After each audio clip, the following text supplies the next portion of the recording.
Vera Barroso, que engenhoca é essa?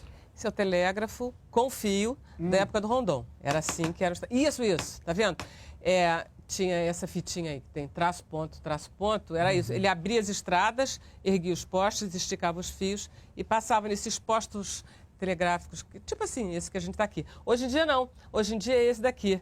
É o mesmo sistema do código Morse, mas é sem fio. Esse é sem fio, é. Vou atenção. Vai.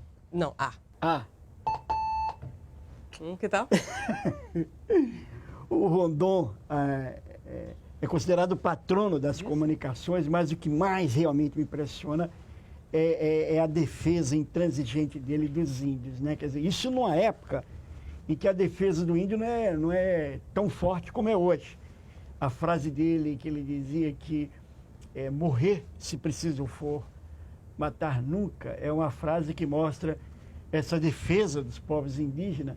Considerando, sobretudo, que vinha de um militar. De um militar. E é interessante porque nos Estados Unidos, onde os militares se empenharam muito na matança de índio, atribui-se ao general Cust, um desses matadores, a frase índio bom é índio morto.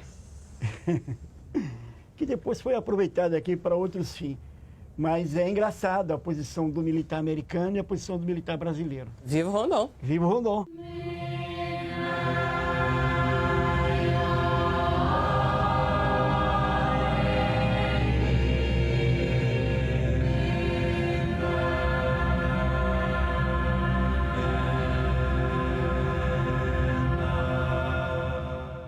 Professor, não existe uma contradição quando o Rondon quer proteger os índios e avança com a civilização, empurrando eles? Existe. Quer dizer, hoje é possível, a gente observa, como eu falei numa outra pergunta que você me fez, eu falei de um panorama de propostas indigenistas que tinha. Então, eu acho que o Rondon, ele tinha um projeto. Eu acredito no discurso honesto dele, de que ele estava fazendo a proteção no sentido de colocar uma ordem, já vem a história até do positivista da ordem e progresso, de colocar uma ordem nessa. Então, hoje é possível a gente ver essas contradições, porque ele faz um discurso o tempo todo que está protegendo, né? Ele vai dizer, por exemplo, quando ele fala a crítica à igreja, é que a igreja não respeitava a língua, não respeitava a cultura. E ele próprio vai dizer que deveria fazer construções, que as casas deveriam ter divisões, as malocas, as casas dos índios, etc., né, que viviam em promiscuidade com a sociedade nacional. Não? E tem essas contradições mesmo. Existem algumas críticas atuais ao Rondon. Por exemplo, dizem que o Rondon vestia o índio. Mas repare, os soldados dele ficavam 6 meses, 1 ano no meio da selva. De repente se deparavam com um monte de índias nuas. E aí?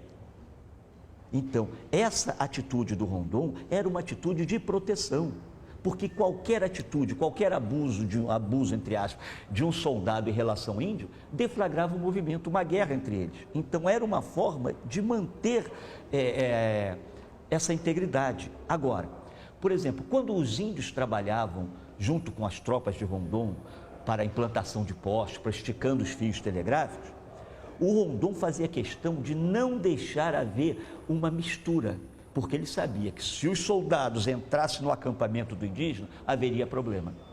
E isso era uma forma dele manter a integridade.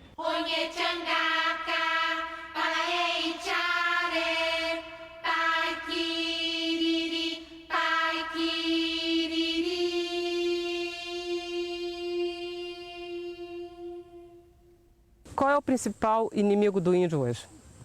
Eu acho que o principal inimigo do índio hoje é a não garantia da proteção territorial. Acho que são as formas de não garantia do território, das terras indígenas, são as mais diversas, né? Então, tem frentes, as frentes econômicas, voluntárias que vêm aqui, a grilagem de terra, ou os garimpos, os madeireiros, e acho que isso traz um dano enorme. Então, eu acho que esse é um principal problema. E nós tivemos povos que perderam seus territórios, povos até que foram extintos, né? Mas veio um processo de garantia dos territórios indígenas. Nós temos hoje 13% do território nacional como território indígena, terras indígenas, e temos, apesar disso, nós temos situações muito dramáticas, que aqui próximo de onde a gente estava, aqui próximo de Vilhena, que é a questão dos índios Aconsu e Canê, que foram inclusive objeto, tema do filme do Vincent Carelli, que é um povo que foi exterminado, quer dizer, é um processo, mas a gente acredita pelos registros que a gente tem da década de 80, 85, quando nós temos informações deles, e depois hoje eles são, de uma etnia, são apenas 3 pessoas e da outra são 5 pessoas. Calma, amigo. Bravo não. Aí, ô.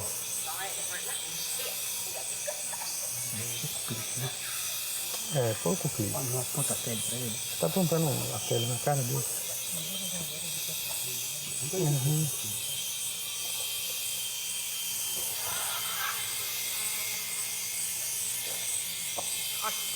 Aham.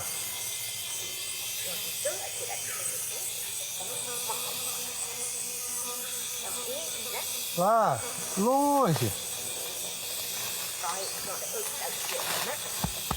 Aqui.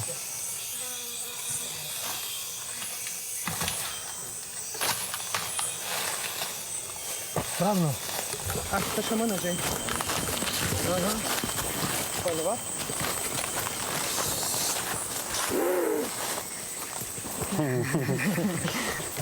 Não, vamos ver se a gente tem.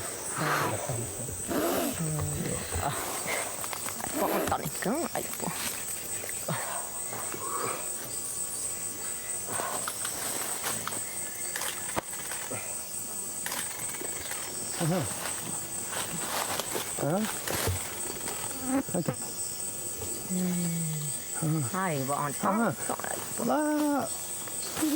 Aqui. Lá.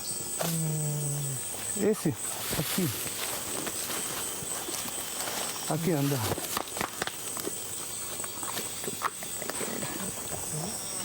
Aqui.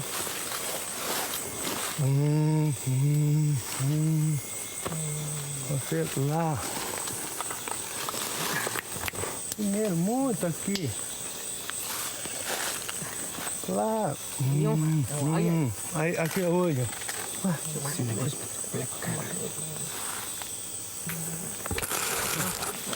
Se o Rondon surgisse hoje e olhasse esse quadro da política brasileira em relação aos índios, você acha que ele ficaria contente? Enfim, eu queria que você fizesse um de lá para cá, ou seja, do começo do trabalho do Rondon para hoje, quer dizer, é uma história de grandes avanços ou de médios avanços, enfim, qual é hoje o Olha, avanço? eu acho que o legado rondoniano é o melhor possível que há no Brasil.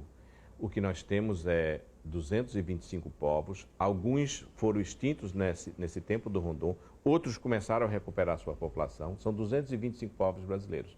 Eles detêm, reconhecido pelo Estado brasileiro, 13% do território nacional. Isso significa 22% da Amazônia. Se você pensar na Amazônia sendo metade do Brasil, 22% dela já está garantida como terra indígena, protegida, sem fazendeiros, sem madeireiros, né? Com uma proteção extraordinária. Nós temos um crescimento demográfico, os índios que vinham perdendo população desde 1500, a partir de 1955, 1960, começaram a crescer. E hoje os índios são 500 mil, quando eram 150, 120 mil, né, no fim da vida de Rondon.